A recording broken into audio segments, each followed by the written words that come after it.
व्यक्तिगत जीवन में आगे बढ़ने और भारत को फिर से विश्व गुरु बनाने के लिए प्रत्येक हिंदू को सनातन धर्म के सिद्धांतों को पूरी तरह से अपनाना होगा।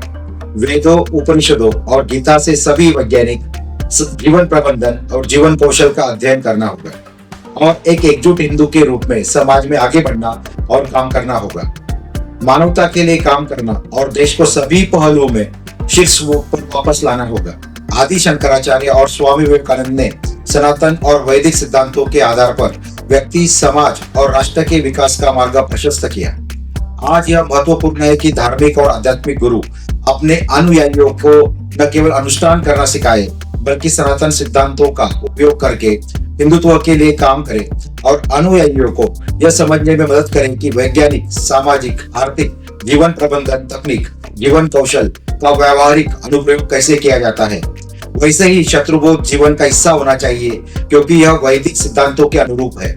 इन सभी प्रणालियों का व्यापक उद्देश्य मानव मस्तिष्क को प्रशिक्षित करना और व्यक्तिगत मन और चेतना को सार्वभौमिक चेतना द्वारा मार्गदर्शन कराना है। परंपरा का मूल लक्ष्य समय के साथ भुला दिया गया है और कई लोग भटक गए हैं। वे अपनी परंपराओं के निर्वहन और प्रथाओं से गहराई से जुड़ गए हैं। वे बिना सही तरीके के समझे लड़ने लगे और गहरी अज्ञानता और भौतिक चेतना में दबे हुए हैं। वे अपने मूल लक्ष्य के बारे में पूरी तरह से भूल गए थे। इस मानसिकता ने अनेक प्रथाओं और परंपराओं के बीच और भी अधिक अस्पष्टता पैदा कर दी। हम भारतीय होने के नाते अपने पूर्वजों और महान ऋषियों द्वारा रचित पवित्र वेदों और हिंदू संस्कृति ग्रंथों के गहन और सच्चे अर्थ को समझने में विफल रहे हैं।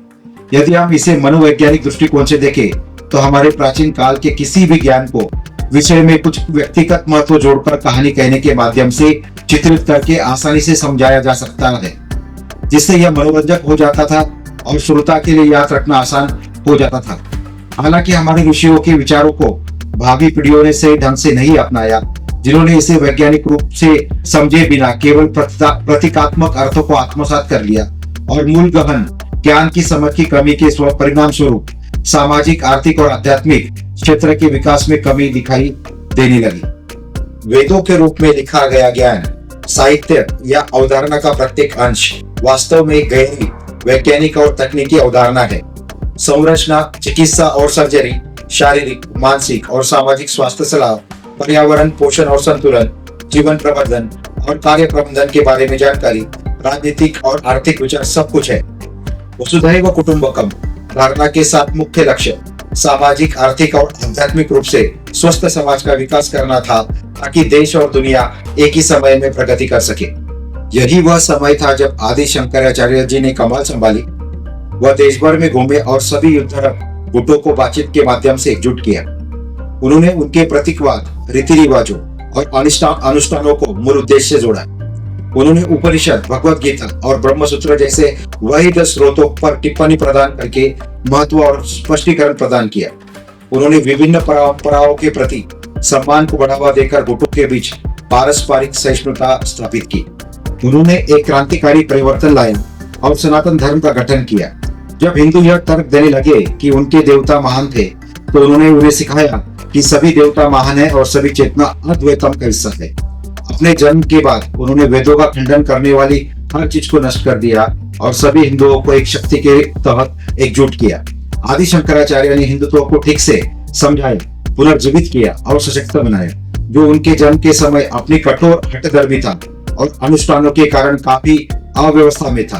कई प्रमुख विद्वानों का मानना है कि यदि आदि शंकराचार्य का जन्म नहीं हुआ होता तो हिंदू धर्म जीवित नहीं रह पाता। सनातन धर्म जीवन दर्शन, विज्ञान और प्रबंधन को अलग नहीं किया जा सकता और एक संतुलित और उच्च प्रोफाइल जीवन जीने के लिए, महसूस करने के लिए और अभ्यास करके समाज के लिए एक जिम्मेदार सदस्य होने का प्रदर्शन करने के लिए इन्हें सामंजस्यपूर्ण और सिंक्रोनाइज किया जाना चाहिए, जो एक सफल और महान नेता बना सके।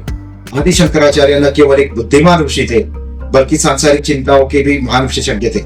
धैर्य, सबके साथ मिलकर जुलकर रहना, संघर्ष का शांतिपूर्ण समाधान और कोई भी कार्य में धैर्य के साथ रहने जैसे उनके विशिष्ट गुण उन्हें एक उल्लेखनीय ऋषि के रूप में प्रतिष्ठित करते हैं। वह एक महान संगठनकर्ता, एक दूरदर्शी राजनयिक, एक बहादुर नायक, देश के एक अथक सेवक, निस्वार्थ और निश्चल साबित हुए, जिन्होंने देश भर में घूमकर अपनी मातृभूमि की सेवा की और अपने देशवासियों को इसके लिए जीना सिखाया।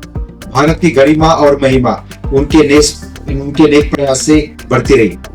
आदि शंकराचार्य का जीवन बताता है कि जब कोई व्यक्ति सनातन धर्म के मार्ग पर चलता है तो उसका व्यक्तिगत और राष्ट्रीय चरित्र विकसित होता है। जब ऐसे चरित्र का निर्माण होता है तो यह स्पष्ट हो जाता है कि राष्ट्र सर्वोपरि है और स्वार्थ तथा जातिगत भेदभाव मिट जाते हैं। वीर सावरकर चाहते थे केवल एक जाति विशेष को ही नहीं बल्कि सभी को वैदिक साहित्य का उपयोग करके आधुनिक तकनीक विकसित करके जीवन स्तर को ऊपर उठाना चाहिए। यदि धार्मिक और आध्यात्मिक गुरु वैदिक सिद्धांतों के आधार पर हिंदुओं को एक इकाई के रूप में एकजुट करने के लिए मिलकर काम करते हैं तो हिंदू जाति विभाजन को भूल जाएंगे और समानता में विश्वास करेंगे और कभी भी किसी भी राष्ट्र विरोधी, धर्म विरोधी राजनेताओं, एनजीओ का समर्थन नहीं करेंगे, दृढ़ता से जवाब देंगे, कानूनी तरीकों का उपयोग करके बुरी ताकतों के खिलाफ लड़ेंगे। एकीकृत हिंदू हमेशा एक बेहतर राष्ट्र और दुनिया का मार्ग प्रशस्त करेंगे।